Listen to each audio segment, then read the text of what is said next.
ભારત વિકાસ પરિષદ ગાંધીધામ અને Kandla Mundra container transport welfare association દ્વારા ગાંધીધામ ખાતે વિશ્વ યોગ દિવસ નિમિત્તે દર વર્ષની જેમ આ વર્ષે પણ મેગા બ્લડ ડોનેશન કેમ્પનું આયોજન દીનદયાળ હોલમાં કરવામાં આવ્યું હતું।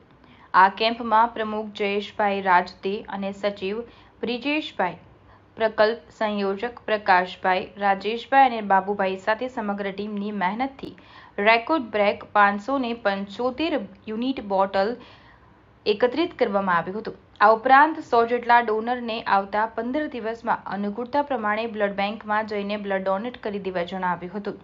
આજના કાર્યક્રમનું ઉદ્ઘાટન તાલુકા હેલ્થ ઓફિસર ડોક્ટર દિનેશ સુથરિયા, બીવીપી ગાંધીધામના મેનેજિંગ ટ્રસ્ટી KL ભાવનાણી, નિલેશભાઈ શાહ, તેજસભાઈ પૂજારા, વરજાંગભાઈ ગઢવી, બીવીપી પ્રમુખ જયેશ રાજદે, સચિવ બ્રિજેશ ગટ્ટા, મહિલા સંયોજિકા રચનાબેન જોશી, પૂર્વ પ્રમુખ જખાભાઈ હુંબલ, સુરેશ ઠક્કર, પ્રકલ્પ સંયોજક પ્રકાશભાઈ ઠક્કર, રાજેશભાઈ મઢવી, બાબુભાઈ આહિર, પરિષદના સર્વ સભ્યો તથા સહયોગી સંસ્થાઓના સભ્યો દ્વારા 9 કલાકે બ્લડ ડોનેશન સાથે ઉદ્ઘાટન કરવામાં આવ્યું હતું।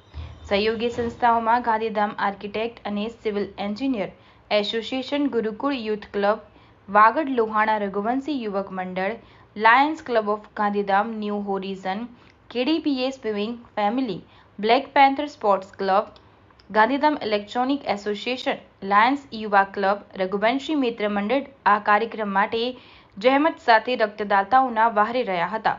આ કેમ્પમાં ગાંધીધામ, કંડલા સહિત મુન્દ્રાથી ટ્રાન્સપોર્ટ એસોસિએશન સભ્યો, ત્યાં આવેલા દાતાઓથી 575 યુનિટ રક્ત બોટલ એકત્રિત કરાઈ હતી। આજના બ્લડ ડોનેશન કાર્યક્રમમાં સર્વ દાતાઓ માટે ખાસ ORS ગોળ અને ચા, કોફી, બિસ્કિટ, નાસ્તાની વ્યવસ્થા કરવામાં આવી હતી। તે સિવાય દરેક ડોનરને 3 લાખનું એક્સિડન્ટ વીમો, અશોક લેલેન્ડ કંપની તરફથી, HDFC બેંક તરફથી પાણીની બોટલ, ટાટા મોટર્સ તરફથી વરસાદી છત્રી અને સિએટ ટાયર તરફથી એક વિશેષ ગિફ્ટ આપવામાં આવી હતી। IMA રાજાભાઈ બ્લડ બેંકના ડોક્ટર સ્ટાફ, દાદી નિર્મલા ગજવાની, નર્સિંગ કોલેજના સ્ટાફની અથાગ મહેનતથી આ કેમ્પમાં 575 યુનિટ રક્ત એકત્ર કરવામાં આવ્યું હતું। બીવીપી ગાંધીધામના પ્રમુખ અને સર્વે સભ્યો દ્વારા કંડલા ગાંધીધામ કોમ્પ્લેક્સ બ્લડ ડોનર્સનો આભાર વ્યક્ત કર્યો હતો।